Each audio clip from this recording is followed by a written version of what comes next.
welcome everyone to our second meeting of the year.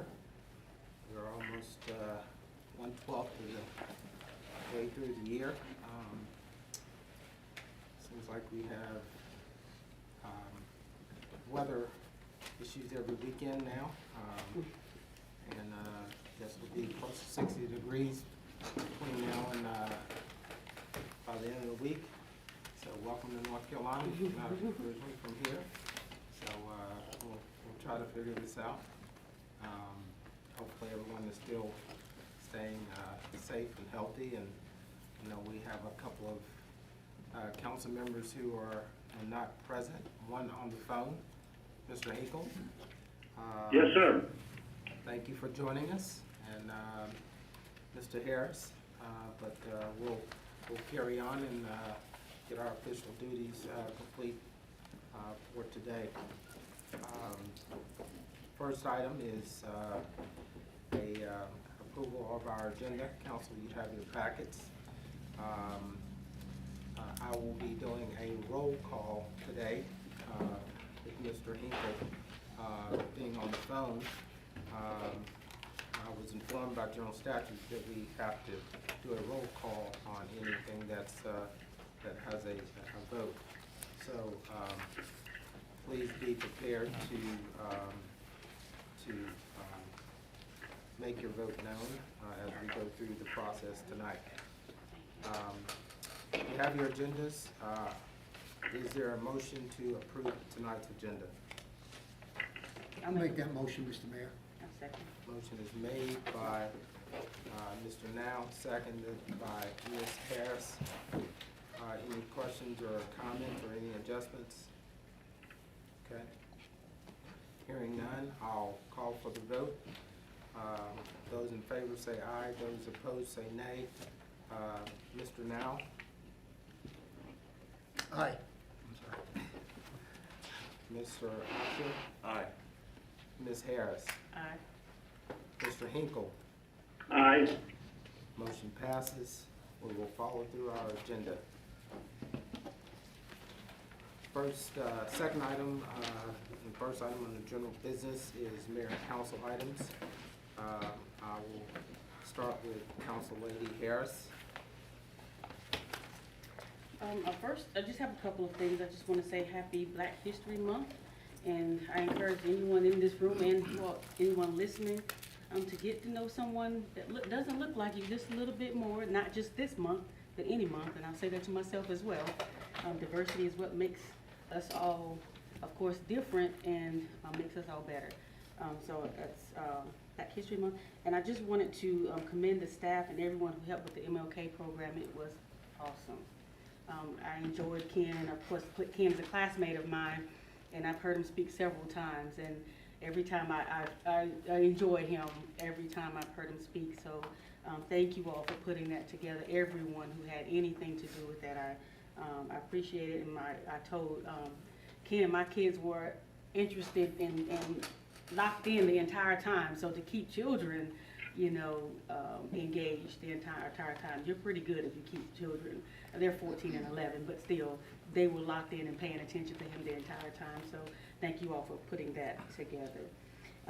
Last thing I wanted to say, Jerry may say something too, but we completed the essentials training. Very, very, very, very good training, so we'll be, of course, putting that to use as we continue our continue our days on council, and that's all I have. Thank you. All right, Mr. Asher? I definitely agree with Councilwoman Harris. It was a great program. When I first looked, I saw 3 days, but man, they crammed a lot into those 3 days, and it was well structured. Had high attendance, yet they still managed to keep it engaged. So kudos to them for putting that on, and I'm grateful to be able to go through that. I learned a lot. The MLK celebration was great. Great speakers can keep anybody captivated. So yeah, it was a great event, as well as the cleanup. I was not able to participate, but I have since heard from several members of the community remarking how much better it looks down through there. So hats off to everybody, all the town staff, all of everybody, and the fellow council members that were able to go. Excellent work. But yeah, that's all for me. Mr. Now? Yes, Mr. Mayor. First thing I have is, yes, the MLK Day celebration was a terrific success. I'd like to thank everybody, Chip and Emily and Duck and the mayor for putting it on. So it's something I think is just going to grow and grow and really be proud that we were the first ones in Iredell County to do it. Second thing I have is to me, of great importance, and I have a lot of passion for it, is our Citizen of the Year award that right now we're open and accepting nominations. And I'd like to see us possibly, and I don't know how we need to go about it, if you need a motion or a vote, but I'd like to rename our Citizen of the Year award to the Jimmy Troutman Memorial Citizen of the Year. And for everybody here, I think you know a little bit and a lot about Jim. But Jim was a long-time town of Troutman employee, later served on town council for 4 years. He was a town manager. He was the leading light who served the town of Troutman in many roles for more than 28 years. He was instrumental and champion of the ESC Park. He was involved with the Troutman FD and served as a firefighter for over 30 years.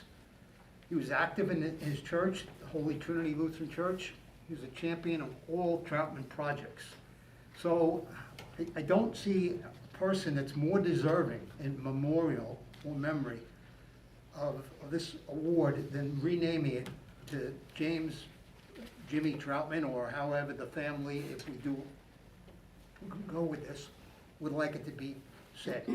So, I mean, do we need a motion? What I would offer is, let's do our round robin with everybody, and we'll bring that up on the agenda, under items. Okay, thank you. Agenda Thursday, you said? No, Later? Yeah, just later in our agenda. And my last thing, I guess I could ask our town manager, is the Fairgrounds Plaza Shopping Center.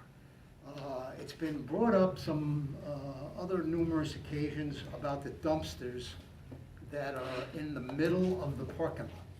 Now, I understand that the business that has these dumpsters, they can't put them in the back, they can't put them in the front, but I think at one time, okay, they were enclosed. And to me, it's an eyesore that these dumpsters are out there in open view.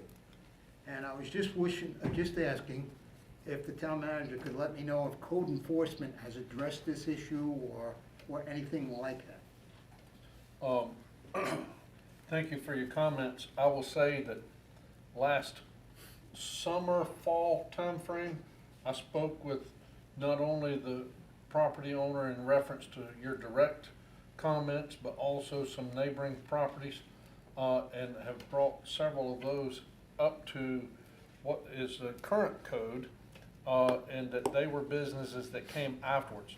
In this particular instance, there's some question as to whether or not he was grandfathered in because of how long the business has been there, and we have not, to answer you directly, had code enforcement involved with this. This was something that I was handling myself and had not asked our code enforcement officer to do. Now that the others are in compliance, I will definitely get back. One of the mediation or meeting each other in the middle type things we had discussed was to do the fencing that goes around the dumpsters that you see quite common. And like I said, we've had discussion, but nothing of late, and I will follow up on that. At one point in time, within, I'd say, anywhere between 10 and 15 years, there was fencing Yes, around sir. those dumpsters. Yes, sir, there was. And And that would be, to be honest with you, I mean, again, it would have to fall in the lines of the UDO and whatnot, and code enforcement. But, I mean, as a person, that would make it a little better looking. And they have moved, which I think also takes out the fact of being grandfathered in. They have moved from locations not only within the property that it currently sets, but at one point in time, they were on neighboring property or on the line. So they definitely have moved, and we may have to consult with our town attorney to make sure what that is, but I think the business owner wants to do right. Let me say that on record, and my conversations with him were very positive. I don't think we're gonna have to go down that rabbit hole as far as what's legal and not. I think the business owner absolutely, will be willing to bring that up to a standard that's acceptable by most. Thank you, sir. Yes, sir. That's it, Mr. Mayor, thank you. Thank you. Mr. Hinkle? Thank you, sir. I applaud all that I've heard so far. Eddie brought up some very good things that I agree with, as well as it. And I look forward to discussing that concerning the Jimmy Troutman Memorial later on in the meeting. Thank you, sir. Okay, great, thank you. Let me not go without also appreciating the comments that Ms. Harris brought up on Black History Month. Look forward to this month's celebrations. I know there will be quite a few public announcements, as well as public TV shows and that sort of thing, so folks can learn more about Black history, which is the reason for Black History Month. So again, look forward to that, and love our idea of getting to know someone who doesn't look like you. I would also be remiss, we won't be here next week. It's Valentine's Day, to wish everyone a happy Valentine's Day as well. The MLK celebration, I too enjoyed it, thought it was well done. Chip refused to give his speech, not sure why, but you know, he went and hired a speaker and all this. It was great. I do think there were some folks who was looking forward to his speech as well, but again, very, very good. I think we had a number of volunteers out there as well. Appreciate staff and all the work that you all did to put on the event at South, and appreciate South's willingness to allow us to be on their campus, and beautiful facility, and heard a lot of good comments about the facility for folks who hadn't been there before. So good opportunity to partner with one of our local schools on that. The day of service, again, I really appreciate folks volunteering to take the time. There were people who are from Troutman, people who were not from Troutman, who were out there, and again, I appreciate all the volunteers who came out to help celebrate that day of service. I had numerous comments as well, people saying how good it looked out there. Chief made sure that he and Adam made sure we were safe. Well, there was a couple sketchy times there where drivers still don't pay attention, so I absolutely do not envy our law enforcement when they're out on the road. I can tell it can be very dangerous out there, but again, very well done, and appreciate all the good work that was done that day. I'd love to send some feedback to the UNC School of Government, if you all don't mind, and maybe even give you all to respond, sign a letter or copy you on it, just thanking them for the feedback you all had. And we will take up, if you all don't mind, maybe this item after. Actually, we can talk about it now. Now that everybody's gotten a chance to do a round robin. The idea that Mr. Now brought up of renaming the Citizen of the Year Award to the James Troutman Award. I don't know if we want to check with the family, get their response first. If they're willing and acceptable, might be one step to doing that. But it might be good if we want to vote on it tonight or on Thursday night, once we've heard from the family, might be an acceptable way of doing it.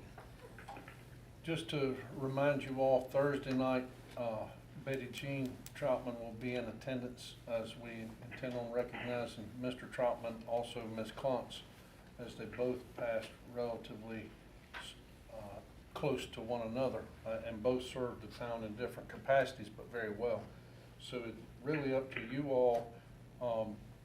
Certainly you can proceed with a motion now pending the name, whether it be James or Jimmy, as suggested based off of family input, but, or you can wait till Thursday as you prefer, either way, whichever y'all prefer. Oh, let me ask council, is there anybody who, I guess, would be in opposition of changing the more generic name of Citizen of the Year to the James Troutman Citizen of the Year Award? Mr. Hinkle, are you good with changing that name? Yes, I am. Councilman now said it very well a while ago that Jim faithfully served the town for many years.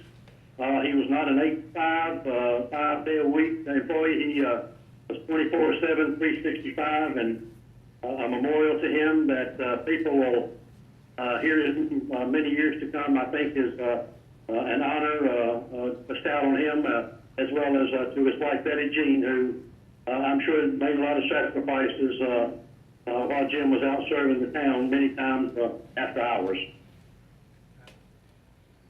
So, if that being the case, trying to think, Jim's middle name.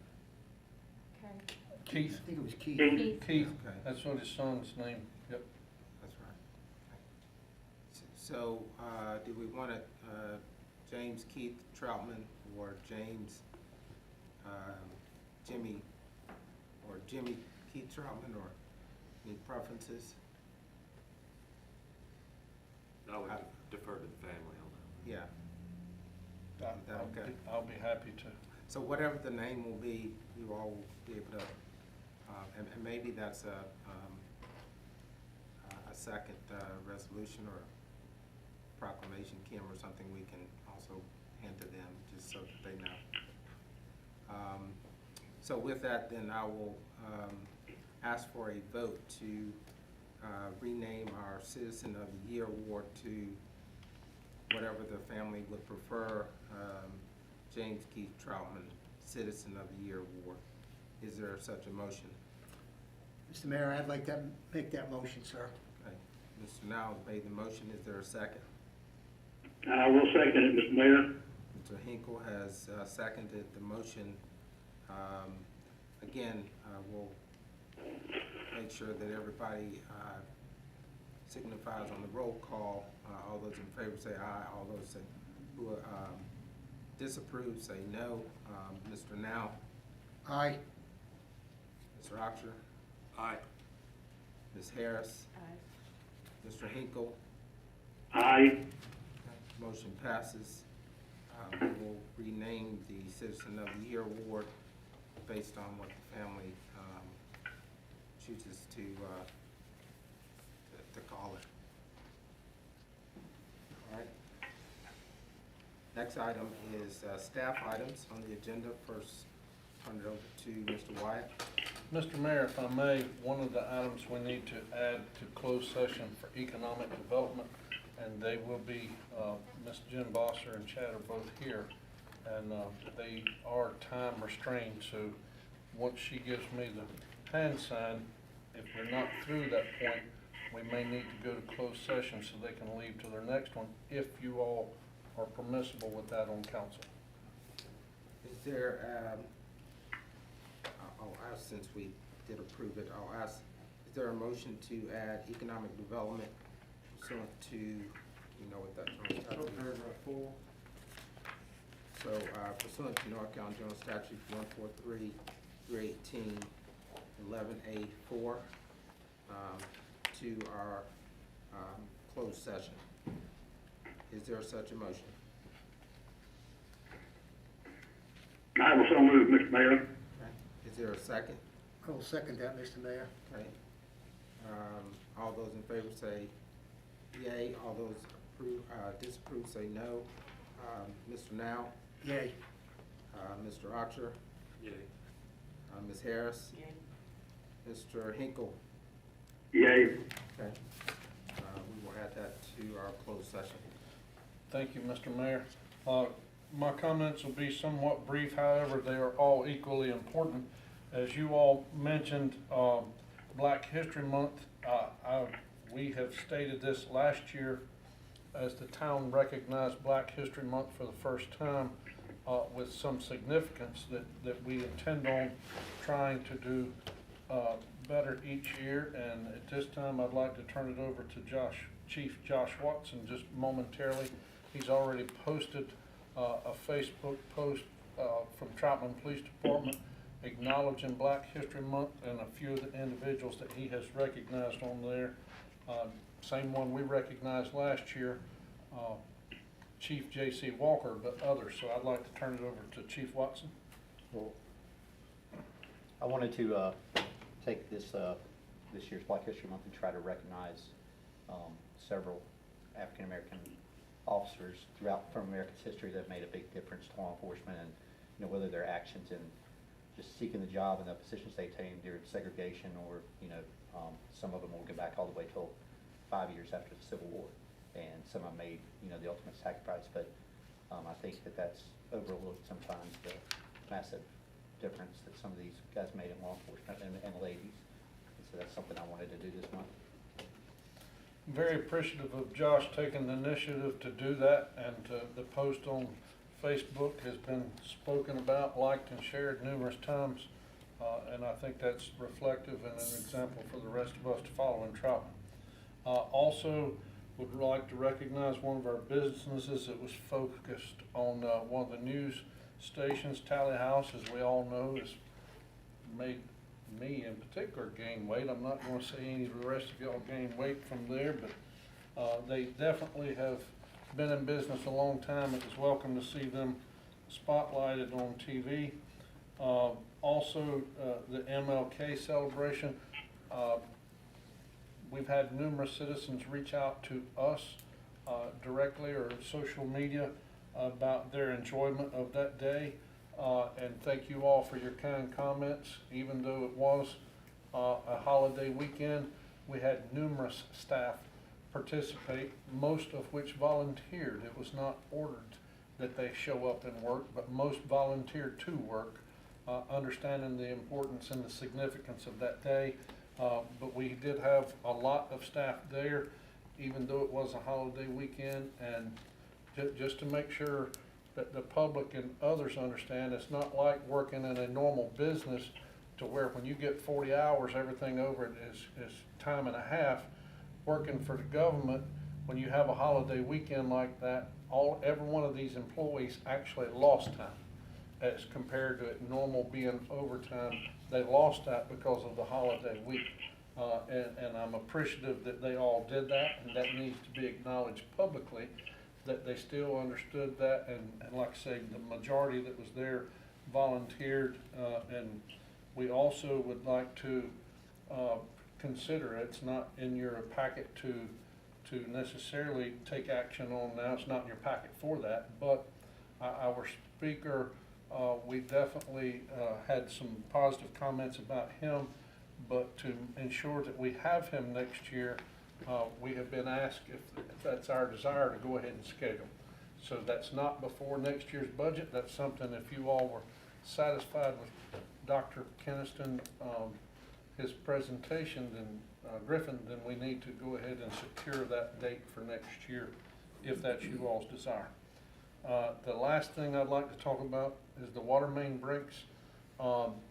These things happen normally and regularly. Adam and I had talked earlier today. There's some misconception about the age of infrastructure, and maybe that causes things like this to happen. And quite frankly, you can go to the different municipalities, cities, states that are in the water business throughout the country, and these things happen on a frequent basis. One of the things Adam intends on doing is an article to state.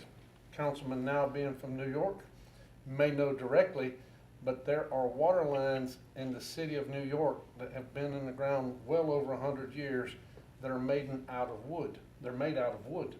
So just because something is improper materials to our standards today does not mean that a town or municipality has to go digging them all up to change them when codes and things change. Like I said with this example, New York still has some water lines out of wood that are still servicing and doing their jobs correctly. They are only replaced or changed out when there is a major issue, and then that's when we go forward to making sure that the infrastructure is changed. So the 30-degree and 40-degree temperatures, as you said earlier, Mayor, welcome to North Carolina. But when you have that happen, that absolutely is one of the contributing factors that causes a water main break, and it's not traffic oriented. So I did want to say that and acknowledge several of the police officers that located our worst water break that we know of in 30 or 40 years. Was discovered by one of the police officers on patrol. And then that came a issue with Public Works working on the holidays. And of course it has cost us grief financially that all said and done is going to be way up there. But I did want to acknowledge all those that work with that and those things. That's all the comments I have at this time, Mr. Mayor. Thank you. Next item is our audit update. Justin? Yes, sir. So, since we last spoke, almost a month ago, I've been in contact with the auditor. You know, many emails sent back and forth, and they had some items that they requested. And I responded quickly, and as of right now, you know, with audits, they can always change, but as of right now, they have everything they need. It is in the process of being, the report's being wrote up this week, and they hope to have it finalized by Friday. Go ahead. They hope to have us a review by the end of this week of their report findings and A draft, I should say. yes. Yes, thank you for that. And one of the principal partners, Justin, and I spoke with her, and she wanted to express to council that they absolutely take ownership in this. That's not their way of doing business. They have also spoken to the LGC about the issue, as there was some concern as to whether or not we would be timed or not on our producing an audit. LGC has responded appropriately, and we are good there. They're embarrassed by this and the conduct of previous employees. As she said, all they can do is make sure that it is work that we paid for and is delivered, albeit late, because it is their reputation of their company, and they're deeply sorry.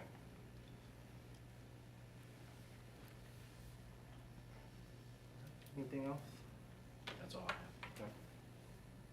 Okay. Next item is the decriminalization of town ordinances. Mr. Thomas? So if you recall again, the legislature is requiring some ordinances to become decriminalized. I had, I think it was on Mr. Hinkle's request, I put additional information in this list that you have showing what other penalties there were on other than criminal penalties. The only ordinances we absolutely have to change per the legislation are on the second page, section 8-53, regarding peddlers and transient merchants. And then on the third page, Article 2, driveway construction. The purpose of the list was to see if y'all wanted to consider decriminalizing any others. And that's just a policy decision for y'all.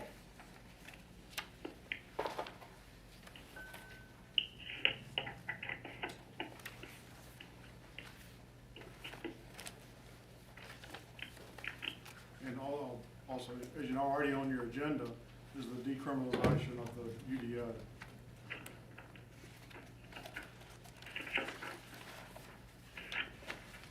Thursday night's agenda. Yes, sir. Right.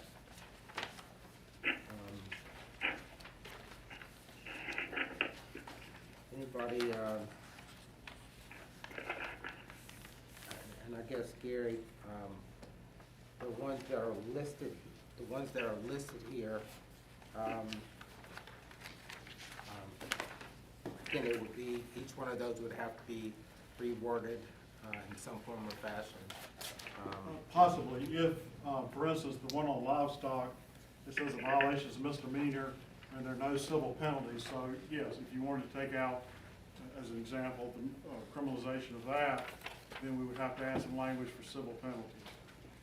If there are civil penalties and it's also criminal, we can just do an ordinance to just take out the criminal part. And leave the civil. But again, you don't have to change any of these, but I just thought might as well take a look at it.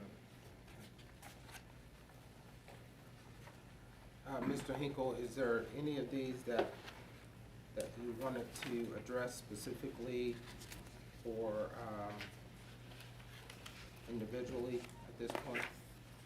The only one that I noticed that I had a question on was on page 2 under 12.3, penalties for violations and enforcement, line or subsection D, line D, public health and safety violation involving any development activity, so forth and so on. When you're dealing with public health and safety, that is something a little bit kind of like an unsafe building.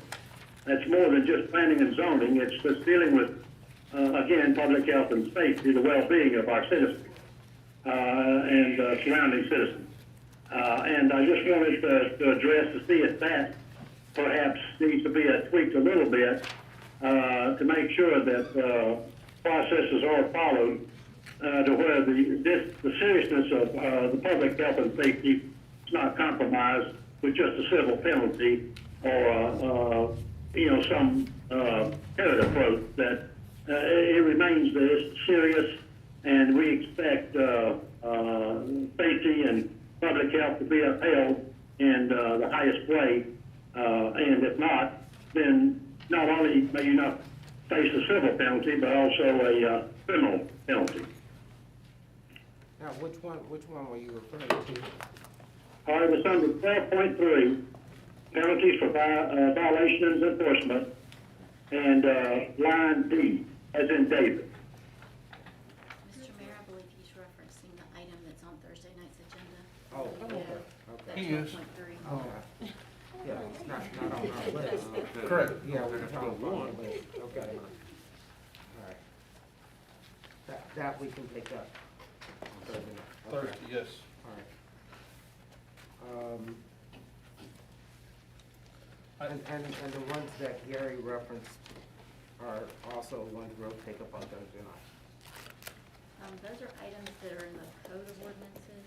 Yes. But they won't be, okay. They are not to be discussed specifically, unless you all choose to do so. And that's why they're in the packet for consideration, that you certainly can bring up to discuss individually or as a group if you prefer. I concur with Gary as far as the recommendation goes. As the state legislature has recommended decriminalization of certain statutes, it's a good time to go ahead and fix the others that are worded both ways, to where staff will be better in position to handle them going forward. So does it make sense for Gary to bring, if we're gonna do it all in one fell swoop, bring them all back, other than the items we gotta deal with on Thursday, as, I'd have to prepare an ordinance by then. I'm not sure that I can get it done by Thursday. oh, not, so it won't be by Thursday, but, yeah, if we're gonna deal with the rest of these, then, Yeah, if there are any others, right now, I would prepare an ordinance that just simply decriminalizes the driveway and peddler and transient merchants. right, And in that same ordinance, I could deal with any other. okay. if you want to decriminalize them. Okay. So between now and Thursday, let me ask this. Between now and Thursday, will council take a look at this list and be prepared to offer which one of these you think should be decriminalized? So we can give that feedback to Gary. We can bring that back in the form of an ordinance. Everybody good with that? And again, like I said, you don't have to Yeah. decriminalize any other than those two. Okay. And if they all look good, then that's fine. Everybody's, take the opportunity to look through them. But if you don't believe any of them should be decriminalized, then again, I think that's fine as well. Could I ask for clarification on one? There's really only one that stuck out to me. Okay. That's on the second page, under chapter 18.1, which prohibits alcohol, tobacco, firearms, handguns, other weapons in parks and greenways. I don't necessarily want that decriminalized, but what just came to mind is, I do know that we hold some functions that do provide alcohol. Inside the park. Do we have provisions to allow that? I can't remember how that's worded in the. Yeah, I know it's just one line pulled out of here, but Exactly. I know how we do it as a town, I know what our requirements are, but I don't have what you all are looking at, I don't know. oh yeah, I just Yeah. wanted to be sure because that's Yeah, we may have to look at the actual ordinance to see. Yeah.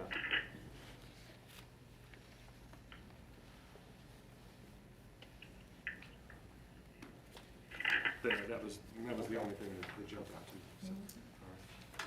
We can review that one as you have asked questions, and then I'll be glad to forward you all by email what our policy is and how we've been doing,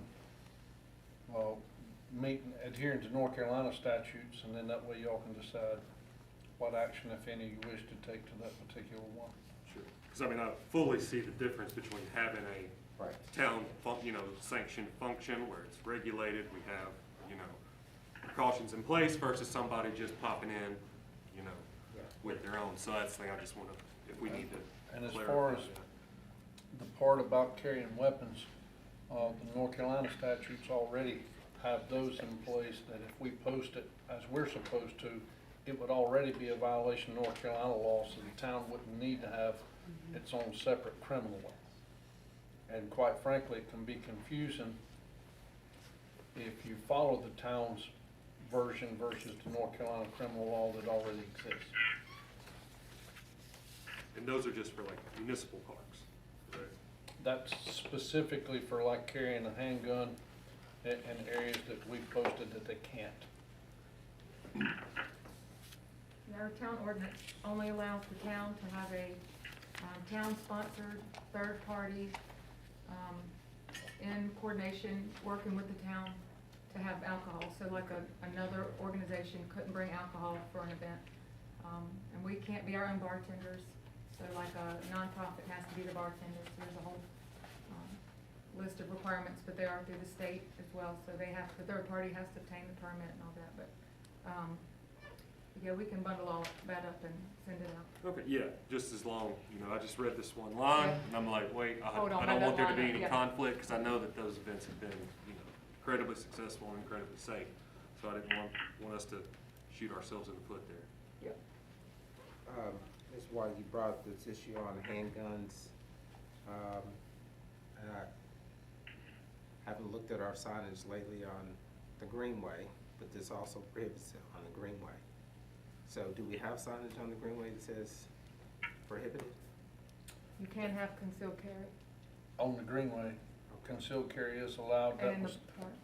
I'm sorry. And in the park. Yes, So in the that's the park also. confusion. It was debated, and I apologize for the confusion.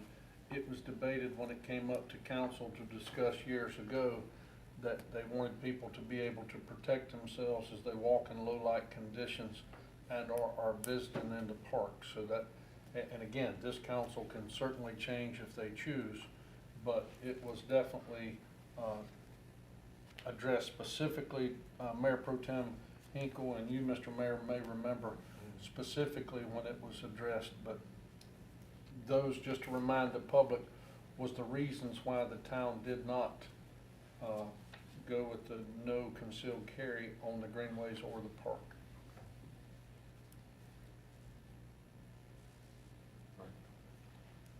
So again, the folks will take a look at these and be prepared to recommend any decriminalization of any of these ordinances on Thursday night. And I would like to add, because I didn't say it in my terminology, concealed carry is properly licensed and permitted. It's not just anybody carrying something. So I want to stress that I was saying that. To answer Mr. Oxler's question, I got the ordinance here. It says alcoholic beverages, it shall be unlawful to consume or partake in any unfortified wine or alcoholic beverage of any kind within Troutman ESC Park, Troutman Depot Park facility, and Troutman Greenway system. However, unfortified wine and or beer may be allowed at quote special events, close quote, held in Troutman ESC Park only upon permission and conditions of the town manager and the town council as set out herein. And then goes on to define special events and all that. Perfect. So that's in the ordinance now. Does that take care of your question? Absolutely. Thank you. Thank you, Gary. Yes, thank you. All right.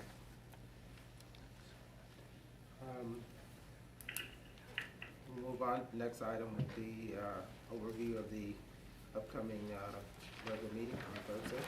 Mr. White. This will be very brief. As you all see, we have a light agenda. Going through the consent item, I will jump down to number 5. As I had sent an email to all of town council, Lynn Hare, Planning and Zoning, and I met with these folks and had a hearing last week. I think the proposal that is sent to you all, time frame wise, is a good mediated solution that we had with the owners to accomplish our goal. Chief Watson is here if you have specific questions about how many calls they have had, which actually wound up to a couple of you all that made us look into the situation to begin with. The owners basically have contracts that exist. If we tried to force the issue any quicker or more sternly, I think it would penalize them unnecessarily for a mistake that was created when a previous planner issued the actual occupancy permit to begin with. So they're willing to work with us if you all so allow, because it is in our ordinances. Staff does not have the privilege of making this agreement on our own, and it would take you all's approval is the reason it's on your agenda. Number 6, it's a recommendation by the DRB. As it comes before you, they've already met and discussed the design review board. Number 7, the comments are self-explanatory. Chief Watson's explanation goes into great detail and explains why we are where we are at with the extra tasers, and we certainly could, due to his diligence in finding somebody that would repair and replace. If you also approve, then we will be allowed to use these funds going forward for other needed equipment for the police department. Number 8, also again, Chief Watson and I spoke to this at length with each other about this. We reviewed what other towns, counties, and cities are doing.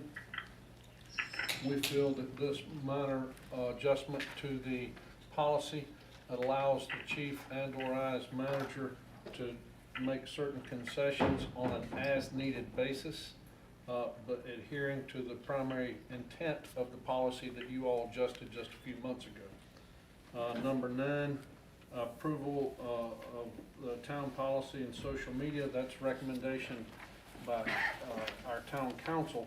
I would just like to state those are practices that we have been following. This just puts it in a definite policy for you all to consider and pass. Number 10 is a resolution recognizing Xfinity champion Daniel Hemrick. Everything else is, on number 13, Meredith Marie Photography.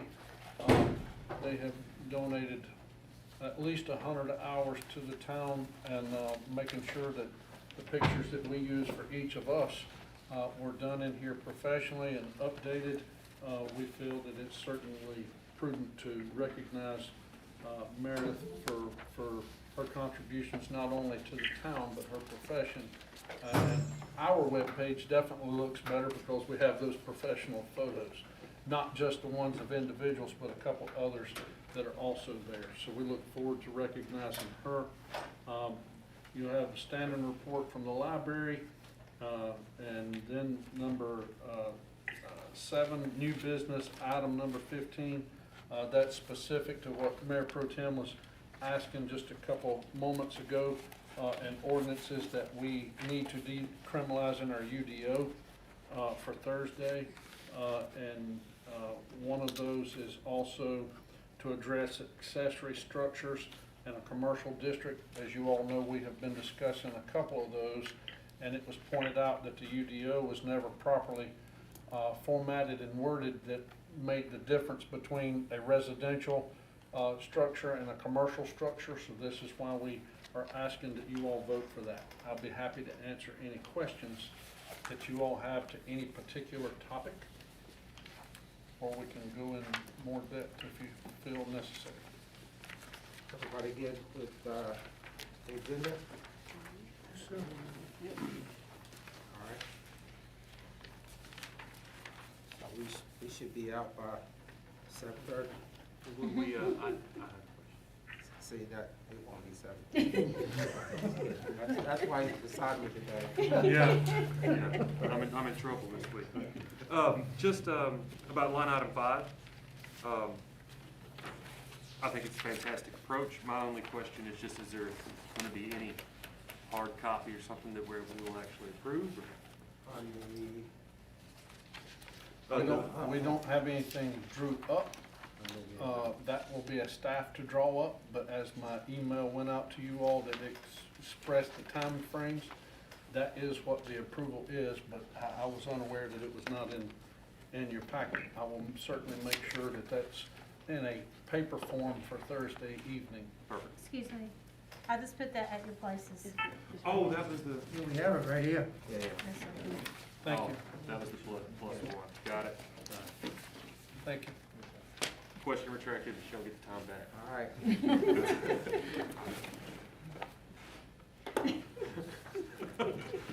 Oh, my. Yeah. All right, so we will go back to our today's agenda. Next item is to hold a closed session pursuant to North Carolina General Statute 143, 318, 11A6, to discuss a personnel matter, and pursuant to General Statute 143, 318, 11A3, to consult with our attorney, and lastly, to discuss economic development, 143, 318, 11A4. Is there a motion to go into closed session? I'll make a motion to go into closed session. Is there a second? Anybody? Second. Motion is made by Ms. Harris, seconded by Mr. Oxer. Call for the vote, Mr. Now, Yay. Mr. Oxer, Aye. Ms. Harris, Mr. Hinkle. Yes. And Mr. Hinkle, my understanding, if there's a closed session, you can't engage in the closed session by vote. He can. He can be here but can't vote if there's a vote in the closed session. Is that accurate? No, under the under 166A, you can. Okay. all right, Under awesome. the Emergency. Governor's Emergency Okay, Act, he okay, can, under awesome. the town policy.